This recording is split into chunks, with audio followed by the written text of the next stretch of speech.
Introduction. Rahul has a windmill. Taking the windmill in hand, he starts running.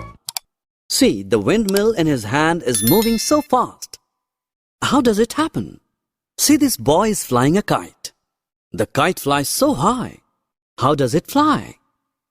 The windmill moves due to movement of air, and so does the kite fly. Objectives.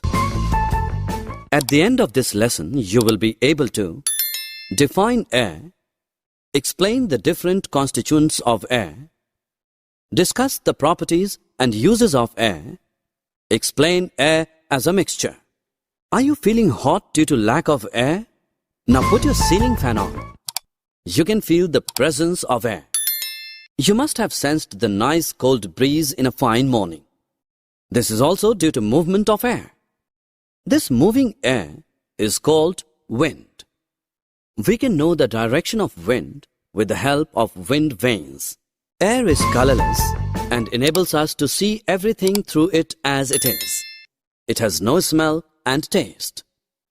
Air occupies space. To understand this, take a pitcher and dip straight into the water. See, no water enters into the pitcher. Now tilt the pitcher slightly. See, the air bubbles are coming out of the pitcher and water starts entering into it. So you can see that the pitcher is not empty. Air that was present in the pitcher is coming out. This shows that air occupies space. Inflate an air pillow. What do you see? It grows in size.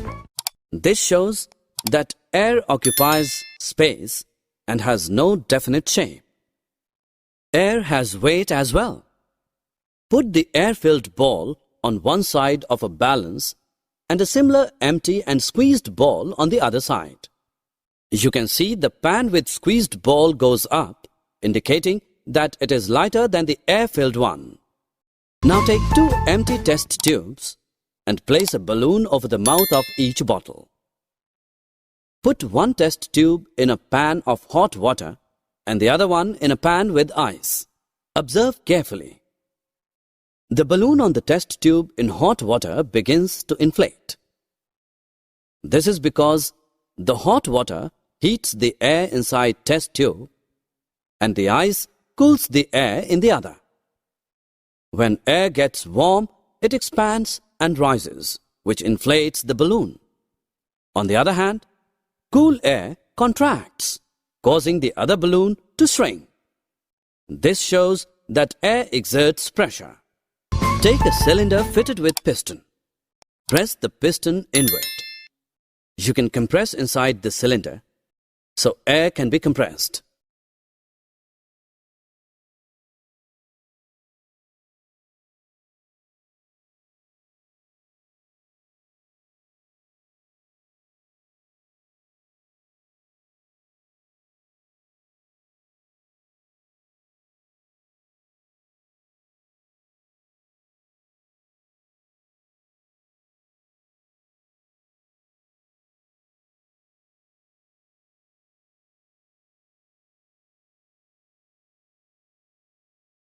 When you take out a water bottle from the freeze, some water droplets appear on the outer surface of the bottle.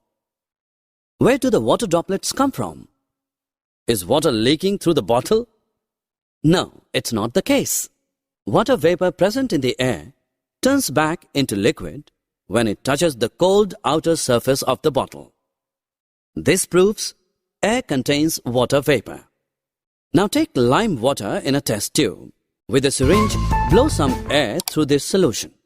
You can see that lime water turns milky. This indicates the presence of carbon dioxide in air. Put your torchlight on while walking through a dark place. You will see tiny shining particles moving in the beam of torchlight. These are the dust particles present in air. All these activities bring us to conclusion that air is a mixture of gases and dust particles. What we have learned. Air is found everywhere. Air is invisible, colorless, odorless, and tasteless. We can feel air. Air occupies space but have no definite shape. Air has weight, can be compressed, and exerts pressure. Air is a mixture of nitrogen, oxygen, carbon dioxide, water vapor, and few other gases. Smoke and dust particles are also present in air. Oxygen supports burning and is essential for all living organisms.